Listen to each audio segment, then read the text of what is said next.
Quand vous le rencontrez pour la première fois, c'est le calme, le silence des mots, avant de prendre la parole avec humour, tendresse et assurance. Il ne lâche rien, il aime ce qui est bien fait. Il aimerait mourir sur scène comme Molière. Vous savez pourquoi ? Pour juste entendre une toute dernière fois les applaudissements. C'est un conférencier au regard bienveillant pour vous accompagner vers le parler efficace, une conférence de Frédéric Sourbier, et je vous demande de l'accueillir avec vos applaudissements.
Imaginez que je sois ici devant vous pendant 45 minutes sans rien dire.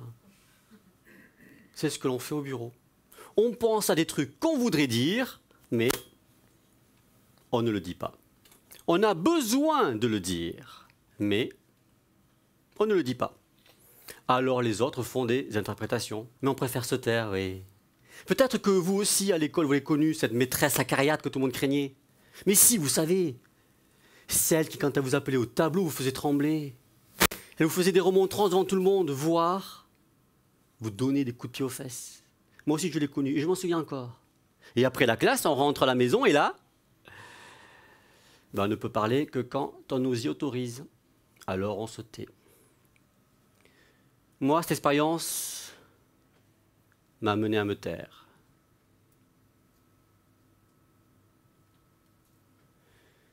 Et je gardais ça sur le cœur jusqu'à la fin du collège, et même au-delà. Et vous? Vous trimballez aussi ce poids toute votre vie sans jamais le déposer? Et à ce poids s'ajoutent les autres poids que la vie vous amène. Des poids qui finissent par faire des nœuds qui se traduisent par de la maladie, de la colère, un burn-out. Et pourtant, je suis toulousain, et dans le sud, on apprend à s'exprimer. Oh, con, tu la bouges ou ta caisse? Peut-être que vous aussi, comme moi, enfant, vous ne dites pas ce que vous avez à dire. Mais si, vous savez, ce collègue 4 jours en retard, et la situation vous rejaillit dessus parce que c'est vous qui faites ces tâches à sa place. Mais vous ne dites rien, non.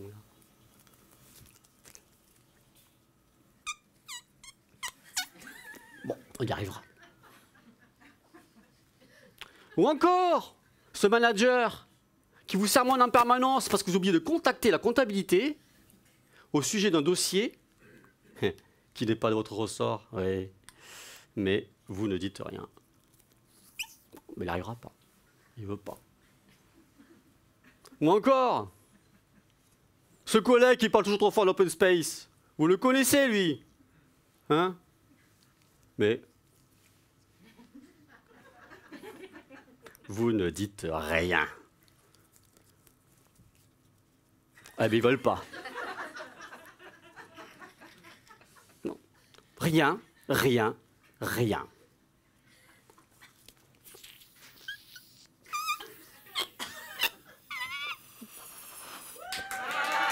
Merci. Vous avez des choses à dire, mais systématiquement, vous ne dites rien. Rien. Alors forcément, ça finit par faire des nœuds. Ah, mais il veut pas. Ah, l'estomac.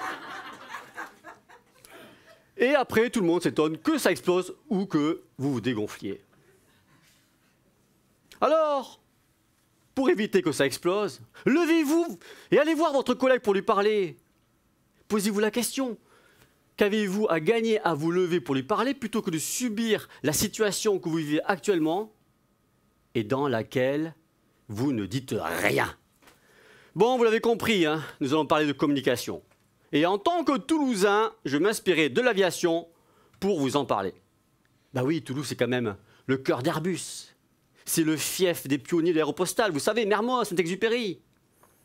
Bon, je vous propose de faire un voyage dans le passé. Îles Canaries, 1977. Lieu de la plus grosse catastrophe aérienne de l'histoire de l'aviation civile. L'aéroport de Los Rodeos est plongé dans un épais brouillard.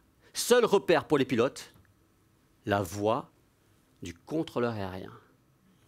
2 avions remontent une unique piste d'aéroport pour procéder au décollage. Un Boeing 747 de la Panam suit un Boeing 747 de la KLM. Le pilote américain de la Panam cherche une bretelle pour quitter la piste et attendre que l'avion de la KLM décolle. Bon.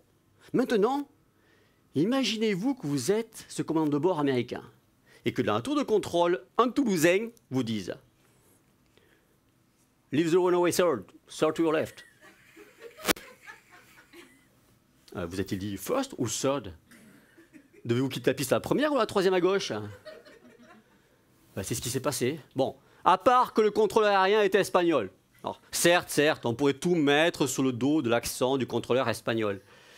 Mais nous allons voir ensemble qu'un ensemble de paramètres sont rentrés en jeu. Une succession de défaillances, de communication et de perception ont amené à la collision des 2 avions. 583 morts, 61 survivants.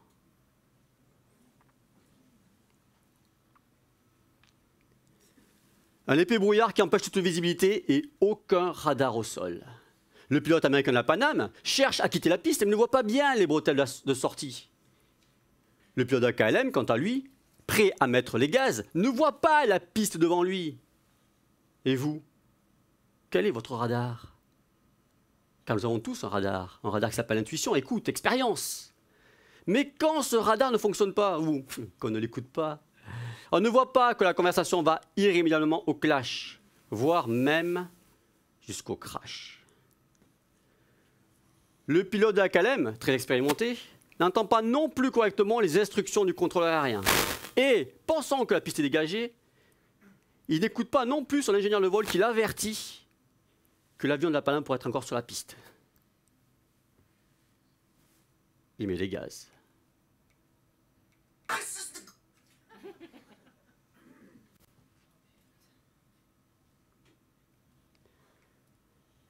À cela s'ajoute le fait que les pilotes passent leurs appels au même moment sur la même fréquence. Du coup, leurs appels se transforment en sifflements. Ils sont inaudibles. Vous savez, comme quand on parle tous en même temps. Vous l'avez connu ça en réunion de travail, le brouhaha des conversations croisées qui empêchent d'échanger, d'écouter, de comprendre, d'être compris, entendu. La plus grande leçon managériale retenue de ce drame est que le commandant de bord ne doit plus être le seul maître à bord. Désormais, la procédure impose au commandant de bord d'être à l'écoute de son équipe. La culture du cockpit doit dès à présent être adoptée par l'ensemble de nos équipes. Maintenant, j'aurai besoin de 2 volontaires pour contribuer à une démonstration, ou en tout cas pour jouer à un jeu. Oui, effectivement, il y a beaucoup de jeux ce soir. Donc 2 volontaires, s'il vous plaît. 2 volontaires. Ah, j'aime bien les premiers rangs parce que ce sont les volontaires. T'es monsieur. Ah, ben monsieur, parfait, oui, dame, parfait. Donc, on peut s'applaudir, s'il vous plaît. Je vous en prie, levez-vous et venez nous rejoindre. Merci. Merci. Parfait. Oui, alors, je vais vous demander, bien sûr, hop, voilà, si je vais prendre un micro, je vais vous inviter à me rejoindre au fond, comme ça vous serez sous la lumière. Parfait, merci.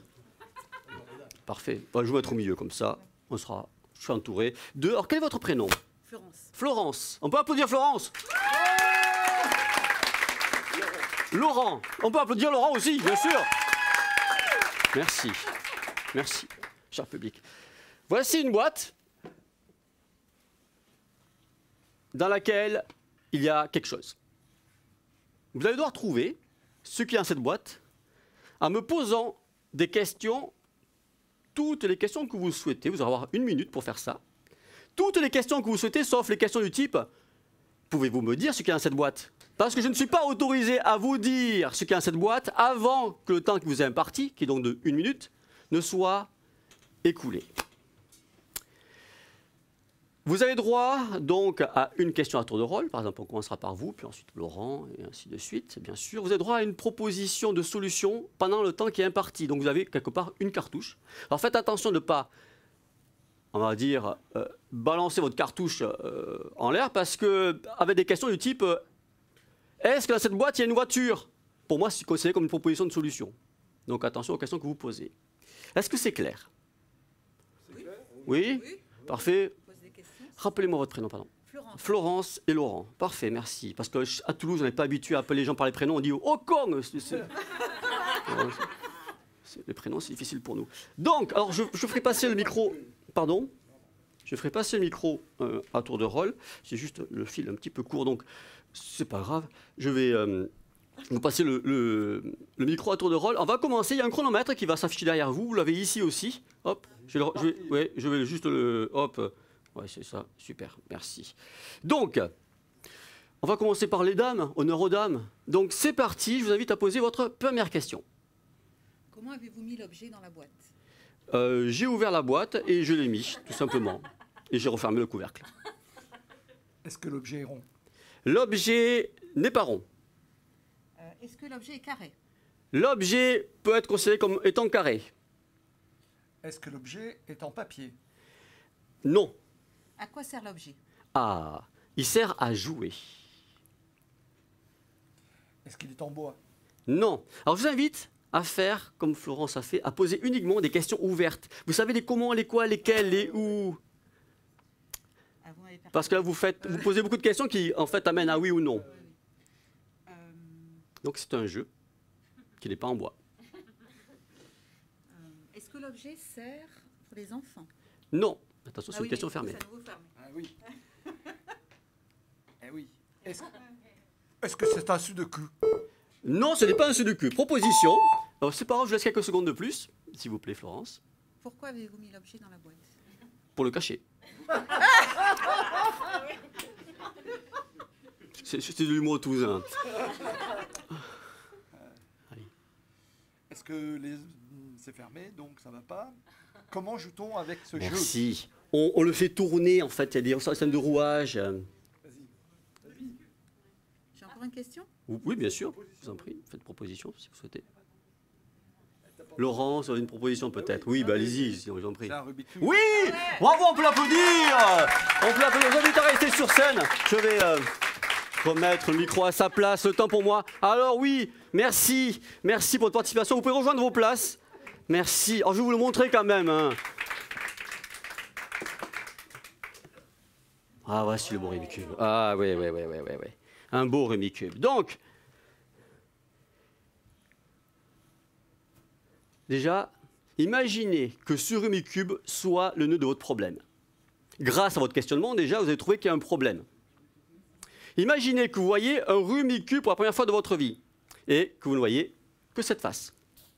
Votre objectif est que cette face ne soit constituée que de carrés jaunes. Si vous ne cherchez pas à creuser, à comprendre ce que se cache derrière ce que vous voyez, à comprendre les rouages, le fonctionnement, le pourquoi il y a plusieurs couleurs sur la même face, il vous manque des informations pour comprendre le contexte, l'origine du problème, pour porter un autre regard à la situation.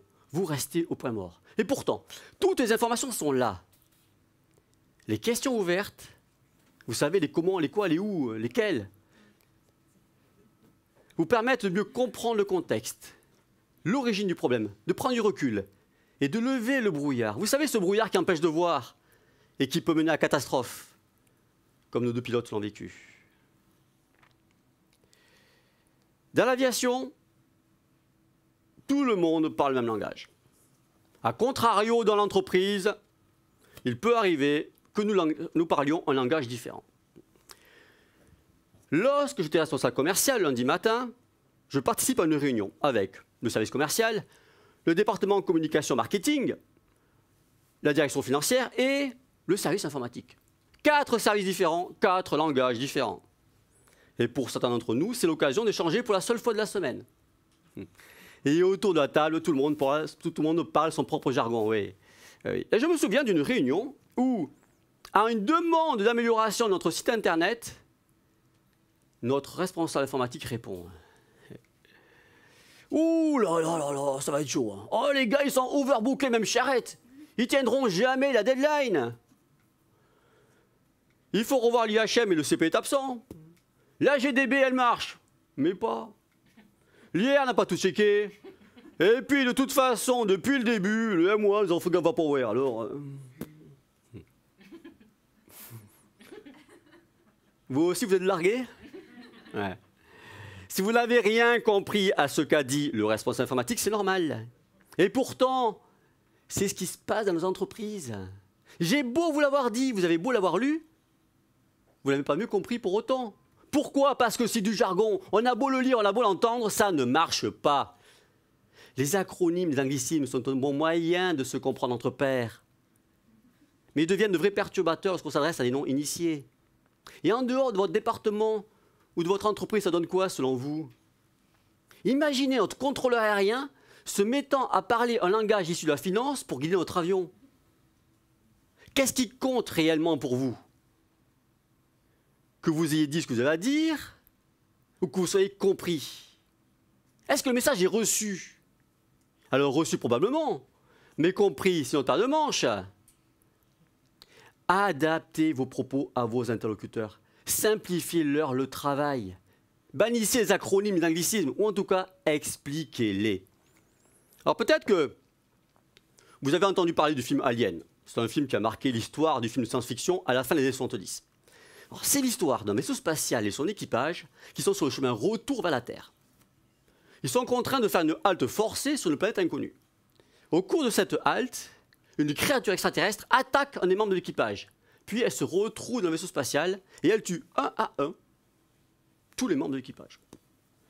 Pour vendre son film au producteur d'Hollywood, Ridley Scott a dit « Mon film, c'est les dents de la mer dans l'espace. » C'est clair, c'est concis, on comprend et ça a marché. Alors vous aussi, simplifiez vos propos pour être compris. Ne cherchez pas à trop en faire. Utilisez les images, les métaphores, les allégories.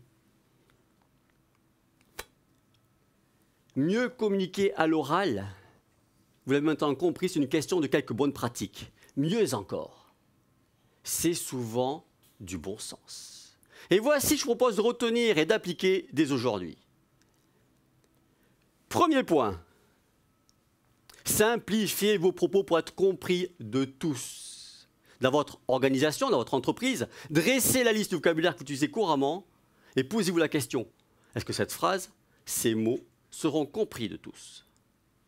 Deuxième point, rappelez-vous notre Rumicube.